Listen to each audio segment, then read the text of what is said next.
எதிர்நீச்சல் சீரியல்ல நேற்றைய எபிசோடுல சக்தி ராமேஸ்வரத்துக்கு கிளம்பி போறாரு. எவ்வளவோ குணசேகரன் அவரை தடுக்கணும் அப்படின்னு பாக்குறாரு. ஆனா அவரு விடாப்படியா இருந்து நான் போய்தான் ஆவேன் அப்படின்ட்டு கிளம்பி போறாரு.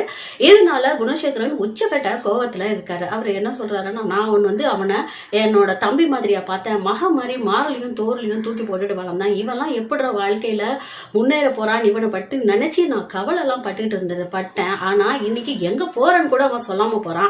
இவன் சொல்லாம போனா அவன் எங்க போறான்னு தெரியாதா? எங்க போறான், எதுக்கு போறான், எல்லா விஷயங்களும் எனக்கு தெரியும் அப்படின்னு சொல்றாரு. இதை அடுத்து நந்தினி ஜனனி 2 பேருமே பேசிட்டு இருக்காங்க. அப்ப என்ன சொல்றாங்க, அக்கா இவன் ஜனனி இவன் பேசுறதெல்லாம் கேட்கும் போது பதட்டமா பயமா பயந்து வருது, மிரட்டுறாரு. போற இடத்துல அவர் ஏதாவது ஆயிடுச்சுன்னா நான் தான் பதறுவேன்னு சொல்றாரு. இவரே ஏதோ பண்ணிடுவாரு போல இருக்கு அப்படின்னு. ஆமா அக்கா, அவரு அது மாதிரி தான் பயம் ஊத்துறாரு.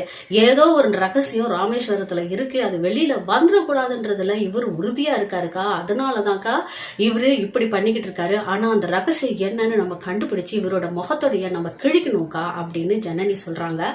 இதை அடுத்து குணசேகரன் மாசிக்கு போன் போட்டு, அதாவது ராமேஸ்வரத்துல அவரோட நண்பர் இருக்காருல்ல, அவர்கிட்ட போன் போட்டு, இந்த மாதிரி நான் சொன்னேன் இல்லையா என்னை தேடி ஒருத்தவங்க வருவாங்கன்னு, அவங்க என்னுடைய சொந்த ரத்தம், என்னோட தம்பியே அங்க வந்திருக்கான்.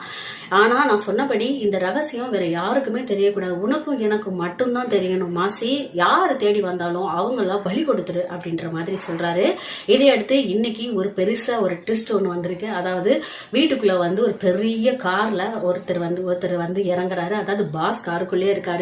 அதுல இருக்கிற அவரோட அசிஸ்டன்ட் மட்டும் இந்த வீடு என்ன 8 ஏக்கர் தானே, நாங்க ஒரு பெரிய இது கட்ட போறோம், அந்த மால் கட்ட போறோம், அதுக்காக இந்த இடம் எங்களுக்கு தேவைப்படுது, மத்தவங்க எல்லாருமே இங்க இருக்கிறவங்க எல்லாமே கொடுத்துட்டாங்க, நீங்க மட்டும்தான் இந்த வீட்டை இன்னும் எங்களுக்கு தரல, எவ்வளவு வேலை சொல்லுங்க அப்படின்னா, ஒட்டுமொத்த குடும்பமா யாரு நீ எங்க கிட்ட நீ வேலை பேசிட்டு இருக்க அப்படின்னு கதிர் வழக்கம் போலவே சும்மாவே ஆடுவாரு.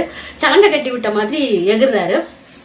இதோட இப்ப எபிசோட் முடிஞ்சிருக்கு. ஆனா அந்த ஆள் யாருன்னா மிகப்பெரிய ட்விஸ்ட் அதுலதான் இருக்கு.